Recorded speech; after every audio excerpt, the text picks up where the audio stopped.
If you suddenly remove this hair, then you will see the energies will move in that direction.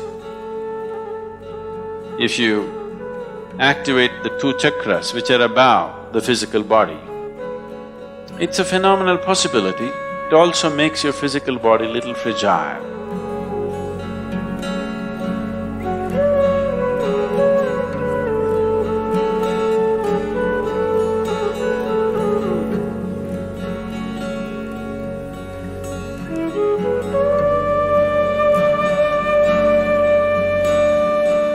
Now, we've spoken plenty about this, but anyway, if you prune this tree today,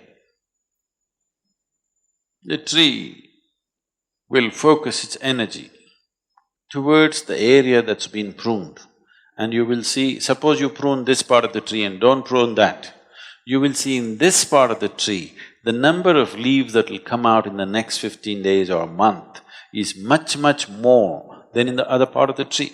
Have you noticed this? Yes or no? Because now that this is pruned, the tree directs its energy in that direction. The others it will leave and direct this way because here the leaf must come back.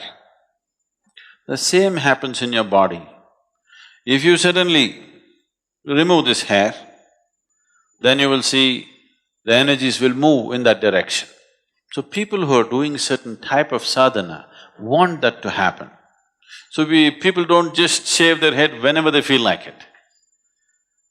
On the darkest night of the month, which is called as the Shivaratri, the 14th day of the moon's phases, one day before Amavasya, on that day they shave because on that day and the Amavasya day and the next day, when the energies are… naturally there is an upsurge of energy in the human system, we want to accelerate that a little more.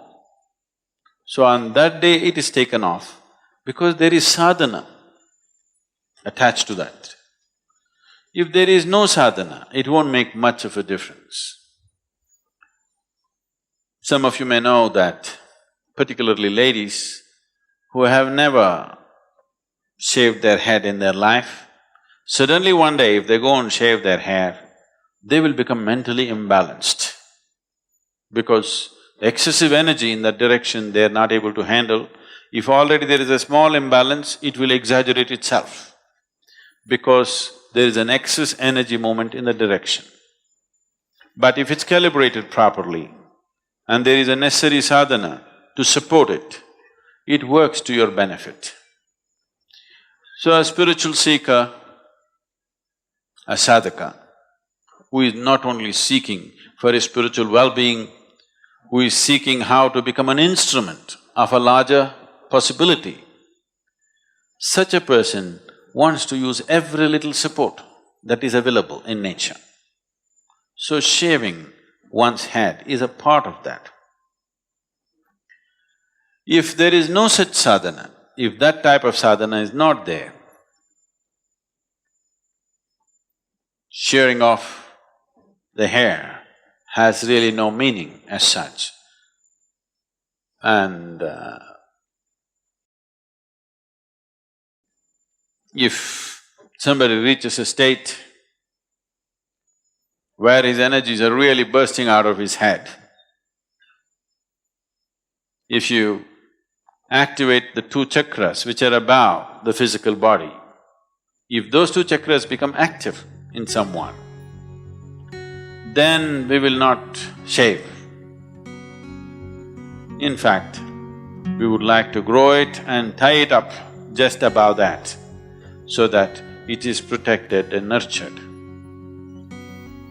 If you don't have enough hair, we will use cloth. You think I'm bandaged or something? Yes, in my leg, but so, if there is not enough hair, then you have to use something else. But you will need that, otherwise there will be… once the two chakras above the physical body are on,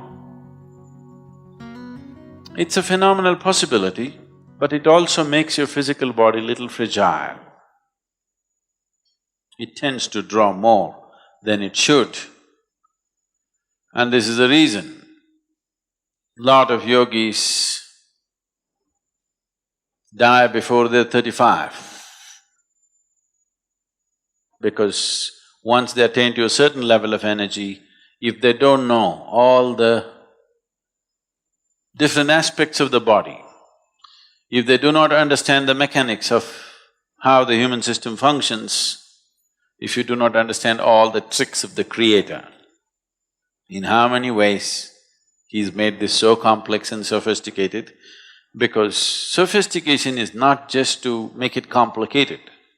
Sophistication means there are more possibilities than simplistic machine. This is a highly sophisticated machine, so once the energies have topped off, then it needs to be protected. If you have thick, long hair, that could be made use of. It's a natural garment. If you don't have, or if you're afraid you will lose your hair, then you dreadlock it.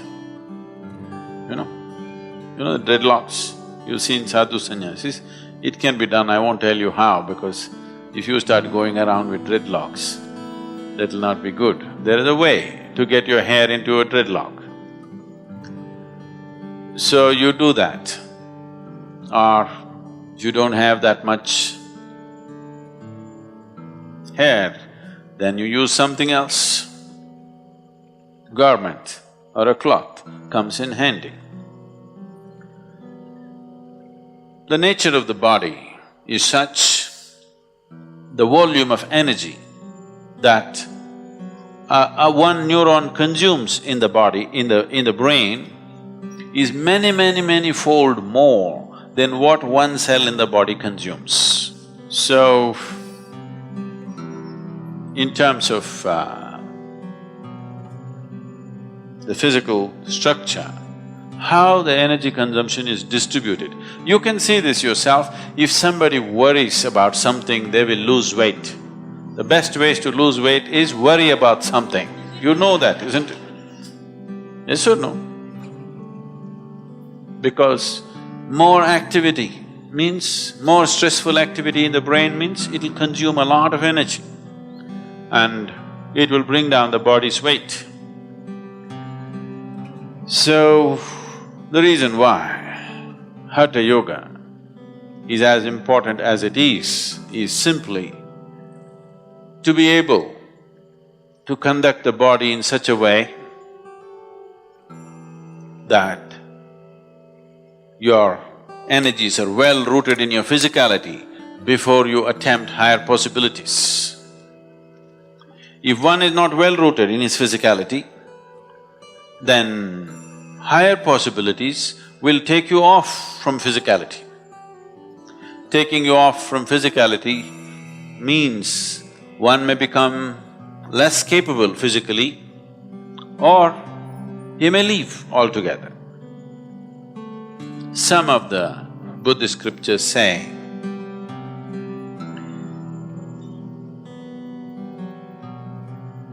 Gautama, before his enlightenment, walked like a man. After his enlightenment, he walked like a woman. What they're trying to say is, the body became less. In physically, definitely a male body is little more than a female body. So he became little less. So he lost his manly capabilities and became soft because his energy shifted to a different dimension. That's what they're trying to say.